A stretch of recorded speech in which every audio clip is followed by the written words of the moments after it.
देखिए बच्चों, अभी तक मैंने जो भी वीडियो बनाए हैं तो आप लोगों के लिए उपयोगी सिद्ध हुआ, ऐसा मेरा मानना है।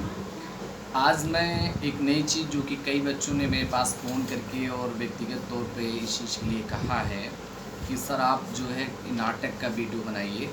तो आज हम गरुड़ध्वज जो आपके सिलेबस में है, नाटक आप कक्षा 11 में भी संभवतः पढ़े होंगे, जो लक्ष्मी नारायण मिश्र जी का है।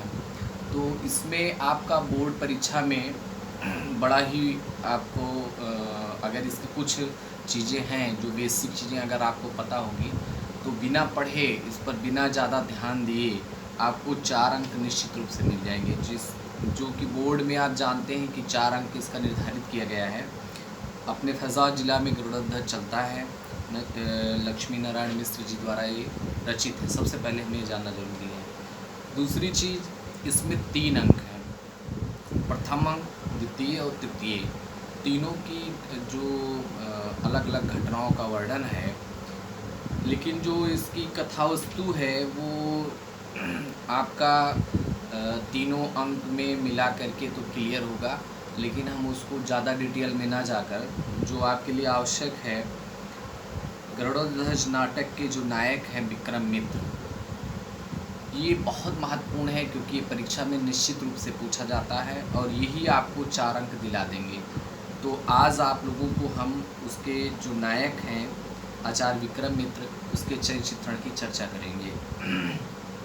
सबसे पहले तो आपको जब विक्रम मित्र का, आचार्य विक्रम मित्र की जब भी चर्चा चलती है तो सबसे पहले हमें ये लगता है जैसे महाभारत में आपके भीष्म पितामह थे, कहीं ना कहीं उनसे मिलती जुलती इनकी जो है व्यक्तित्व को हम देख पाते हैं।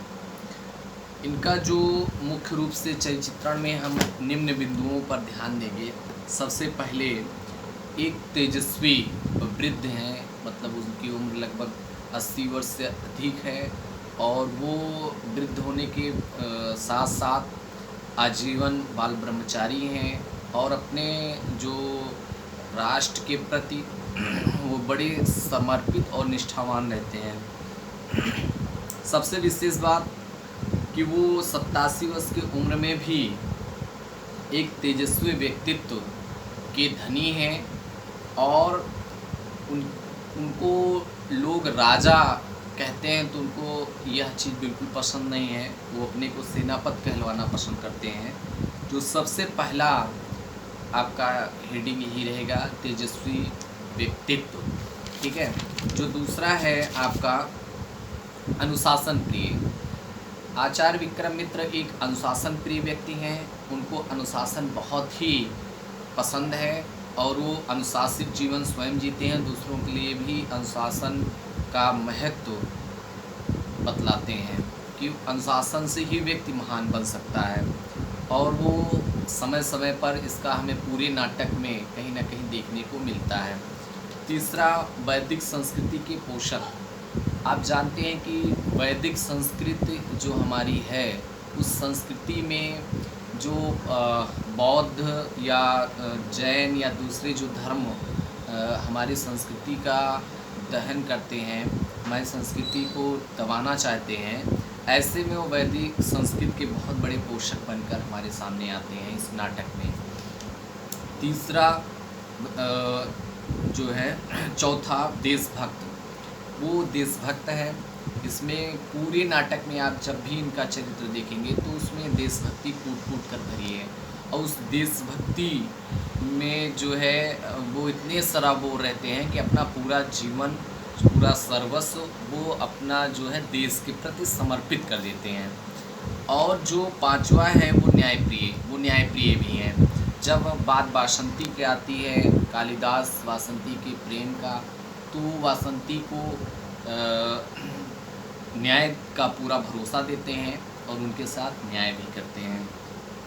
अगला जो है उदार एवं विनम्र। वो एक बहुत ही उदार और विनम्र है। उनकी उदारता हमें देखने को मिलती है कि जब वो जो है एक यौवन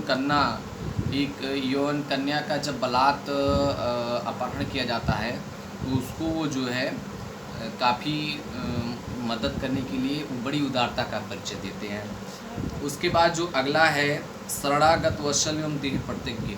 वो एक दृढ़ प्रतिज्ञ हैं, जो प्रतिज्ञा कर लेते हैं, जो ठान लेते हैं, उसको निश्चित रूप से पूरा करते हैं।